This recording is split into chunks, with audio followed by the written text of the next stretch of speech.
Bart's Brain is the 18th and final episode of the 35th season of The Simpsons. This is directed by Mike Frank Polcino, and as always there will be spoilers from now as I go through the episode and share some thoughts. In general, I thought it was a pretty good episode. I think it showed us some different sides to Bart. I think anybody who's ever maybe felt a little bit different could definitely relate to this, speaking for myself. And in general, yeah, not too bad. Definitely not an all-time favourite. But honestly, there's not really anything about this that didn't work. It starts off with Grandpa Simpson moving into a new room, and Bart's looking through some of his things, and he sells some of his things and uses the money to buy a brain in a jar. And he decides to whip this brain in a jar out in the cafeteria, and it causes chaos as everybody starts throwing up. And for punishment, his teacher, Miss Peyton, decides that he's going to do a project where he has to keep the brain with him at all time and care for it and write about his experience in a journal. And everybody in the class is doing it. Everybody's doing it with eggs. Bart is doing it with his brain. And initially Bart is not interested in this. He realises that his little prank has turned into homework, and he decides to go and play video games with Milhouse while Homer watches the brain and he takes it to Moe's, and Bart begins to panic. And it turns out that actually he's starting to really care for this brain and form an attachment with it. And he ends up getting an A+ on his homework assignment, which was really great. And I like the fact that Bart seemed to be proud of that grade, instead of worrying that people would make fun of him or call him names for getting a good grade. He actually, in the moment, seemed quite pleased with it, which was lovely to see. And, of course, just seeing this nurturing, caring side of Bart, I think is really great as well. And, unfortunately, Marge begins to worry that he's becoming too attached to it, and that people will start to think of him as being a little bit weird, a little bit different. At the end of the project, his teacher did try and take the brain off of him, which is not acceptable because that's his property. He paid for it. That belongs to him. But he didn't give her the chance, really. He ran out with the brain.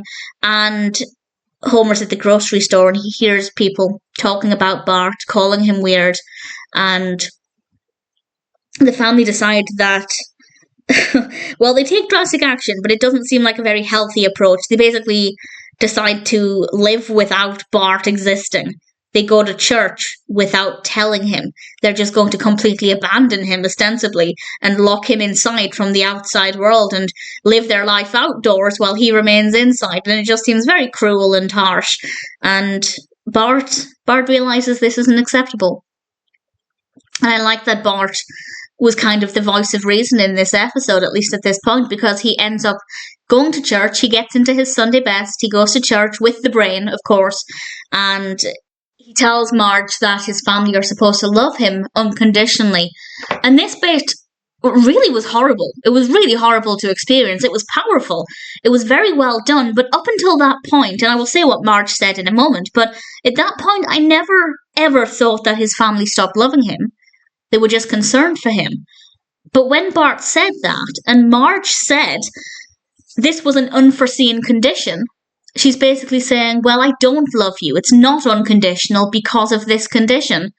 And that's horrible. That is absolutely disgusting. The fact that she's basically just turned around and said, well, you're weird, so I don't love you. Because this is an unforeseen condition, so I don't love you unconditionally. That's brutal. And honestly, I imagine there are people who can relate to that. I'd hope that's not the case, but I imagine there are people who have things about them that are maybe not acceptable by society. I don't mean murder and things, but just quirks or personality traits or hobbies and interests that are not conventionally accepted. And their family might disown them because of that. I imagine that could be the case, and that's harsh to think of. So it's not necessarily that what Marge said was completely unrealistic, because I imagine it does happen. But for Marge to say that, that's brutal. And I honestly didn't expect it, and it was very powerful. And then Bart gave a little speech, and then, honestly, it kind of fizzled out. The ending, well, the last minute or so was quite good, and I'll talk about that in a second, but the minute or two leading up to that was a bit flat. the label fell off of the bottom of the jar, and Bart learned that it belonged to a Corbin Everly. And because it's 2024, Lisa was able to, well, I guess 2023 when this came out in the States, we have to wait an entire year in the UK, which I detest. And Lisa was able to take out her phone there and then and Google this name, and Bart learned that Corbin Everly was nothing like Bart was, based on the brief description. And Bart realised that this buddy he'd been spending time with wasn't really like him at all. And he basically decided he didn't want to be friends with this brain because they're not similar. And that means that he didn't love the brain because he's different to him, which is ostensibly the attitude Marge had a few seconds before that. So, some really uncomfortable messages there that I really don't like. But I also just think it was a very flat ending to that part of the story. It just kind of seemed like a bit of a cop-out. How are we going to get Bart to no longer be attached to the brain?